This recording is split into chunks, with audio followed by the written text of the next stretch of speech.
সাতক্ষীরায় বাংলাদেশ ইসলামী ছাত্র শিবিরের নেতারা শহীদ আসিফের পরিবারের সঙ্গে সৌজন্য সাক্ষাৎ ও কবর জিয়ারত করেছেন। তারা পরিবারের খোঁজখবর নিয়েছেন এবং পাশে থাকার আশ্বাস দিয়েছেন। বিস্তারিত দেখুন মোহাম্মদ মোকাররম বিল্লাহ ইমনের তথ্যচিত্রে। সাতক্ষীরা স্থানীয় কবরস্থানে শহীদ আসিফের কবর জিয়ারত করেছে বাংলাদেশ ইসলামী ছাত্র শিবিরের কেন্দ্রীয় ও স্থানীয় নেতৃবৃন্দ।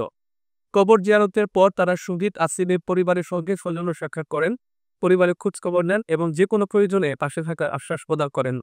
শিবির নেতারা মনে করেন, শহীদ আসিফের ত্যাগ ও আদর্শ তরুণ প্রজন্মকে ন্যায় ও সত্যের পথে এগিয়ে দিতে অনুপ্রাণিত করবে।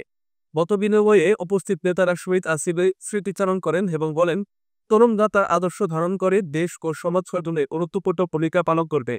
মৌখিকভাবে উপস্থিত ছিলেন কেন্দ্রীয় সহ-সমন্বয়ক বৈষম্য বিরোধী ছাত্র আন্দোলনের মোহাম্মদ আহসান ইউনুস হাবিব, নবনির্বাচিত পিকে শহীদ সার্জন জহুরুল হক কল সংসদ, ঢাকা কলেজের মোহাম্মদ রেজওয়ান হোসাইন, শেখ আমানুল্লাহ ডিগ্রি কলেজের মোহাম্মদ সাইকুল ইসলাম রনি, ঢাকা বিশ্ববিদ্যালয়ের মোহাম্মদ নাহিদ হাসান, মোহাম্মদ মাসুবিল্লাহ সহ আরও অনেকেই। তারা সকলেই শহীদ আসিফের পরিবারের প্রতি সম্মান প্রদর্শন এবং তাদের সাহস যোগানোকে গুরুত্বপূর্ণ দায়িত্ব হিসেবে উল্লেখ করেছেন। আন্দোলনে আমাদের শহীদ আসিফ ভাইয়ের মতো আমিও পথে নেমেছিলাম আমাদের অধিকারের দাবিতে। আজকে জুলাই আন্দোলনের 1 বছরের অধিক সময় গত হয়েছে। শহীদ আসিফ ভাইয়ের কবর জিয়ারতের জন্য এসেছি। এই সংগ্রামের সিলসিলায়, প্রচেষ্টার সিলসিলায় আমরা রেখে যাব ইনশাআল্লাহ। আমাদের পরবর্তী প্রজন্ম কিংবা তার পরবর্তী প্রজন্ম একদিন না একদিন আমরা কাঙ্ক্ষিত রাষ্ট্র গড়ে তুলবো ইনশাআল্লাহ। সকল জালিমের নাকপাশ ছিন্ন করে মাজলুমের কণ্ঠস্বর হয়ে সমতাভিত্তিক ইনসাফ ভিত্তিক সমাজ ব্যবস্থা নিশ্চিত করতে আমরা সক্ষম হবো ইনশাআল্লাহ।